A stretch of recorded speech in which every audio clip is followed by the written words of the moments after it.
THQ.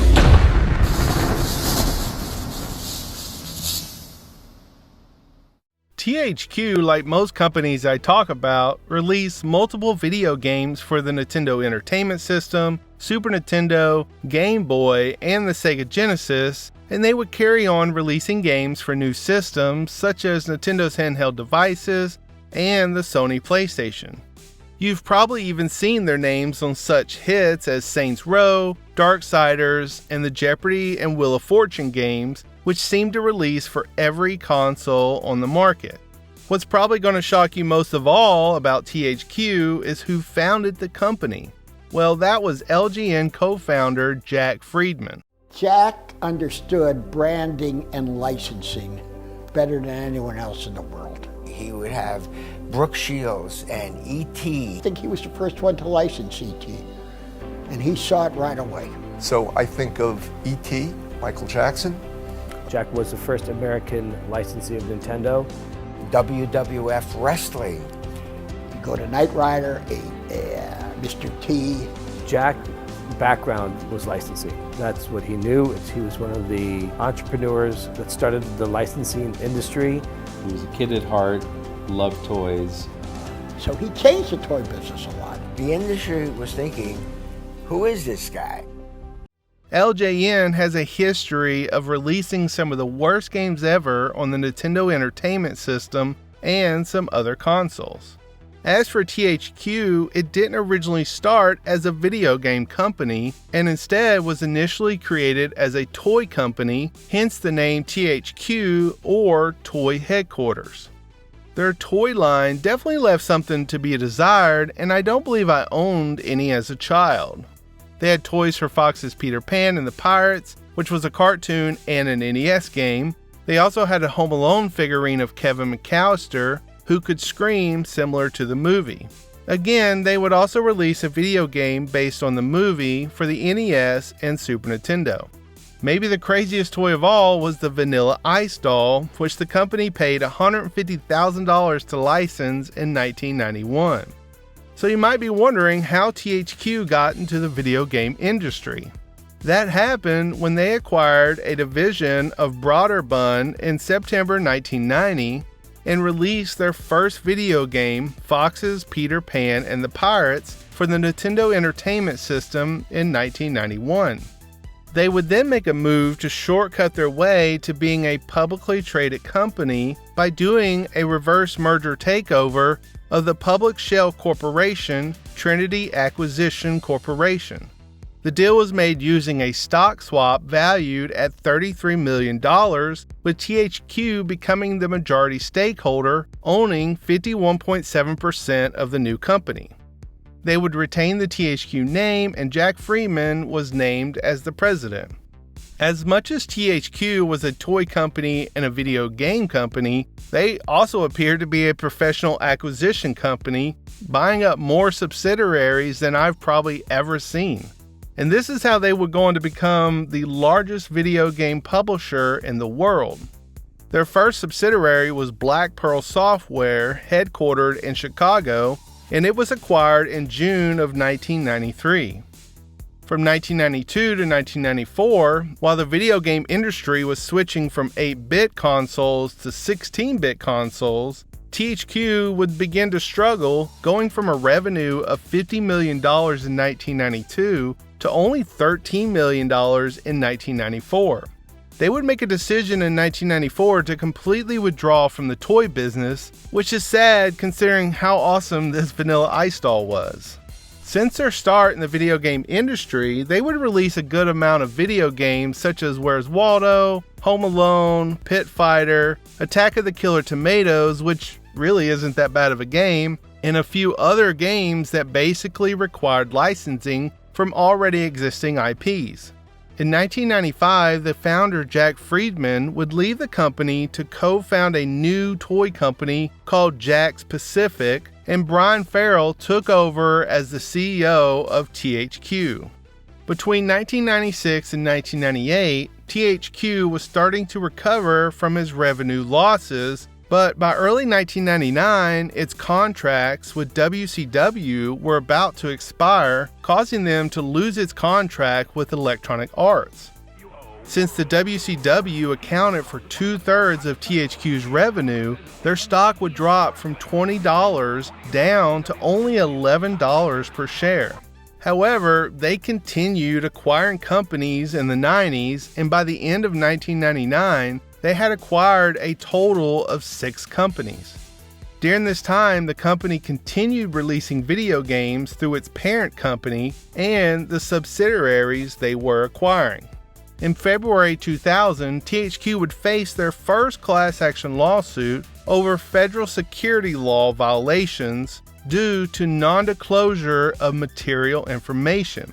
Basically, THQ was lying about the state of its business, its financial results, and its prospects, causing the company's stock price to be inflated to as high as $38 a share.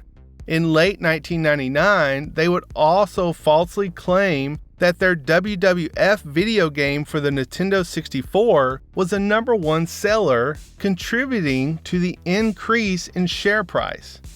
However, on February 10, 2000, TheStreet.com revealed that THQ had selectively disclosed that its first quarter results would be worse than previously represented, and that many of the company's titles just didn't sell very well. Basically, THQ had artificially inflated their third quarter results for 1999. Once the information was released, THQ's stock price took a huge dive and was only valued at around $17 a share. Before that happened, 8 individuals from the company would take advantage of the increased stock price and sell off a combined 522,000 shares that totaled over $14 million. The CEO, Brian Farrell, was on this list, and he pocketed over $4.5 million based on the insider information. This really put the company in a bad situation, but they continued acquiring video game companies, and by September 2000, they had acquired 11 different studios across the globe. Even though the 90s were hard on THQ, by 2007, they announced their revenue had reached over $1 billion. However, this would be the peak for the company because only a year later, they were forced to close 5 of its video game studios. In 2008, the United States was hit with a bad recession, and by 2009, THQ saw a huge decline in sales and were forced to cut $220 million in annual cost. Before all this happened, they were running as big as Activision, but many of their big budget games sold poorly despite having decent reviews. At this point, THQ was in jeopardy of being purchased by another company after their shares had decreased by 86% and were now only valued at around $173 million. They were also losing hold of the company's kids' games based on Nickelodeon TV shows and Pixar movies. In March of 2009, they would sell off 2 of their independent companies and sell their big, huge game studio to 38 studios. I believe the reason for their decline is because they weren't releasing any industry-defining video games. They basically had loads of wrestling games, sports games, Rugrats, and MTV games, but nothing that really stood out to the consumers. That's not to say they didn't have some good games on their list, but the majority of THQ games today can be found on the under $5 shelf. By February 2010, THQ was still struggling and would announce a reshuffling of 2 of their studios and lay off around 60 employees. The same year, they would announce the U-Draw game tablet for the Nintendo Wii. This is where THQ would get themselves into another class action lawsuit over allegations that the company violated federal security laws. The lawsuit would allege that THQ knowingly made false and misleading statements when informing investors about the anticipated U-Draw device. While U-Draw would have great sales in early 2011, THQ would overestimate the demand for the holiday season and lose over $30 million on the product. At this point, THQ decided to end the product and lay off the development team behind it. By May 2012, THQ reported a net loss of $239 million. In order to prevent being delisted from the NASDAQ, THQ held a stockholder meeting and asked for approval to reverse split the company's common stock. By the end of 2012, THQ had defaulted on a $50 million loan from Wells Fargo, and the company was headed towards bankruptcy.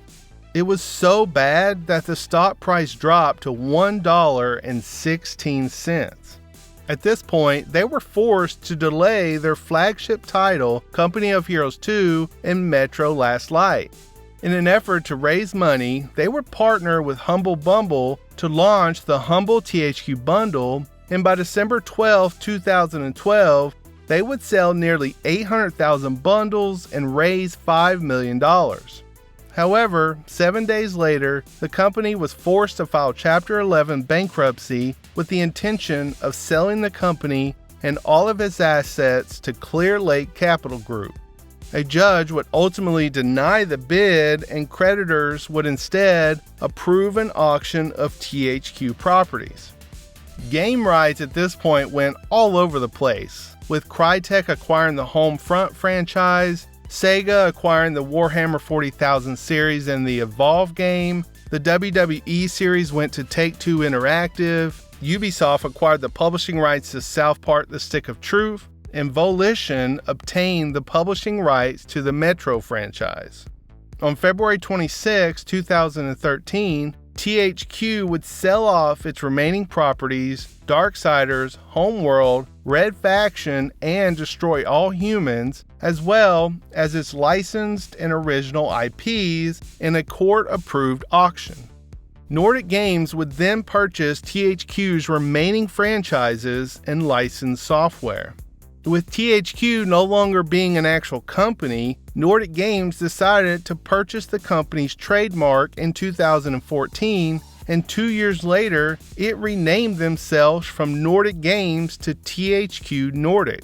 It was a long road for THQ with loads of acquisitions, tons of existing IP games, and 2 different class action lawsuits, but in the end, they just couldn't survive. Thanks for joining me on what happened to THQ. If I missed any key information about the company that you feel should have been included in this video, please post a comment below. If you enjoyed the video, please be sure to subscribe, ring that notification bell, like the video, and follow me on social media. Thanks for watching, and I'll see y'all next time.